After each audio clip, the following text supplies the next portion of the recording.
Hey guys, welcome back. Today we're testing Red Dead Redemption 2 on the Ally. Alright, let's start with the lowest settings possible. This has nearly everything disabled. In the larger city areas, the Ally is hitting 40 FPS with these settings. Once we move a bit to a less dense part of the city, or smaller towns, we will be hitting around 45 FPS on average. As we move to the open field, we can get up to 55 FPS. In areas that have a lot of water, we can see the FPS dip to around 35 FPS. And in small towns with water and other effects, we're getting also around 35 FPS. The temperatures stayed on the cooler side, staying below 70 degrees at all times. And we got an expected battery life of 1 hour and 46 minutes.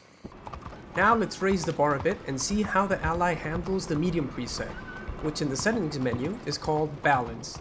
I'm using the lowest possible balance preset, and now we can see that in the most demanding city areas, our FPS will dip to 35.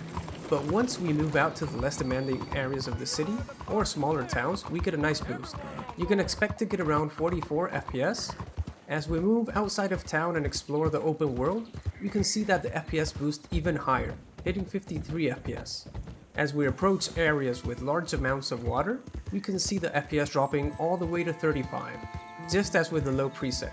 And in small towns with water and other effects, we will also be hitting around 35 FPS.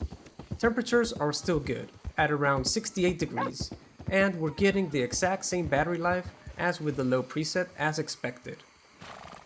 Okay, now I'm going to be testing what I call the high preset. This corresponds with the lowest favorite quality preset available in the game settings. Now we can start to see the FPS dip even further. In large cities, we're seeing the Ally averaging around 33 FPS with the occasional dip into the high 30s.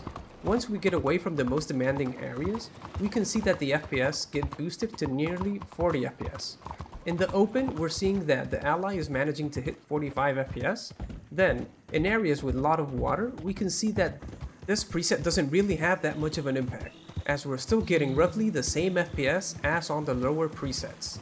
But as we move into a town surrounded by water and other effects, the FPS drop to around 32. In the temperatures and battery life department, we'll be hitting the same values as with the lower presets. Okay, now let's see what happens if we decide to crank up the resolution and target 1080p instead of 720p. In dense city areas, we're now averaging 29 FPS. In the less demanding parts of the city, we aren't getting much of a boost this time, since we're averaging 32 FPS. In open areas, we're now seeing the Ally deliver around 36 FPS, but once we reach the water areas and towns surrounded by water, the Ally is barely hitting 30 FPS, staying just around 28 FPS. The temperatures are roughly the same as at 720p, staying just below 70 degrees, and the expected battery life we got was of 1 hour and 49 minutes. So let's move on and try the Ally's turbo mode on the low preset.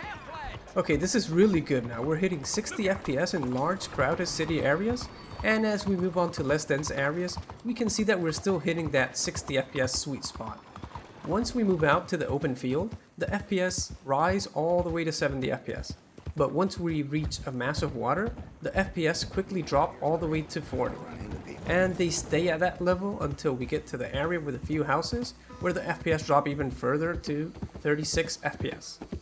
Now, the Ally is getting hot when delivering this level of performance. We can see it reach 95 degrees at times, and the expected battery life is just about an hour. Moving on to the Ally's turbo mode, let's see how it fares on the medium preset. In the more demanding areas of the city, we're seeing an average of around 37 FPS.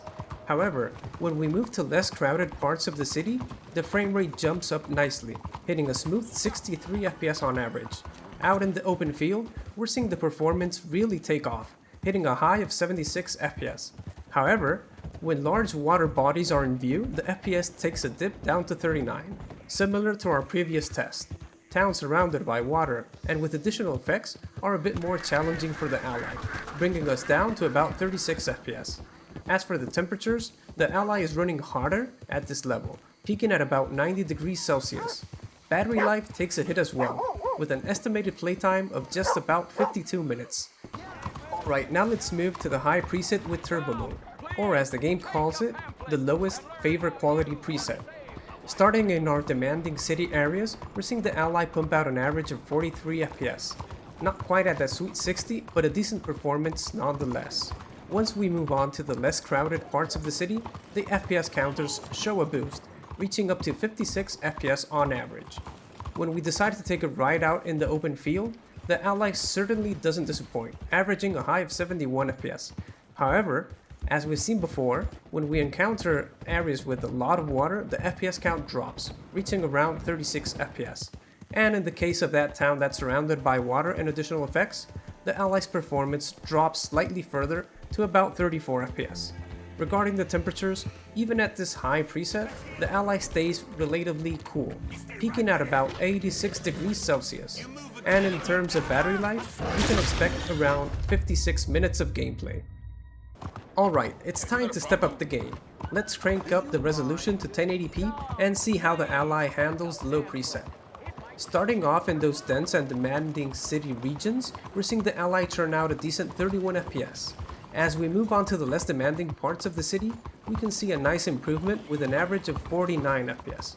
Now, out in the open fields, the Ally pushes out an average of 55 FPS, which is not too bad at all. But when water masses come into the picture, the FPS fall down to around 30 FPS. And when it comes to towns with both water and a load of other effects, we see a minor drop in performance, landing us about 29 FPS. In terms of heat, even at 1080p, the Ally runs slightly hot, peaking at around 89 degrees. And for battery life, you're looking at approximately 59 minutes of game time. Now, let's scale things back a bit and try the Ally's energy saving mode at 10 watts, with the medium preset. Starting off in those demanding city areas, we're now looking at an average of 15 FPS. It's a bit choppy, but still somewhat playable. When we transition into the more relaxed parts of the city, we get a nice boost, reaching an average of 21 FPS. Heading out to the open fields, we see the Ally manage to push up to 23 FPS on average. But just as we've seen before, the presence of water bodies causes the FPS to take a slight dip, falling to around 21 FPS. As for our small towns filled with water and other effects, we're seeing the Ally perform at a fairly consistent level, maintaining around 20 FPS. Looking at temperatures, we're still in the comfortable range, with the Ally peaking at around 60 degrees. Battery life is still quite impressive at this setting, giving us approximately 2 hours and 25 minutes of gameplay. Let's now use the 10 watts low preset and observe how the Ally handles it. In the demanding city environments, we're now seeing an average of 20 FPS. There's not much change when we move to less crowded parts of the city, as the Ally still hits an average of 20 FPS. Venturing into the open fields, we see a slight boost in performance with the Ally reaching up to 22 FPS. Just as we've come to expect, introducing large bodies of water brings the FPS back down to around 20. In our typical small town scenario, replete with water and other visual effects, the FPS maintains a similar rate, hovering at about 19 FPS. In terms of temperature, the Ally remains comfortably cool, peaking at around 59 degrees Celsius, and when it comes to battery life, it really shines in this energy saving mode. You can expect a remarkable 2 hours and 42 minutes of playtime. Well guys, that does it for today. I hope you enjoyed the video and see you all next time.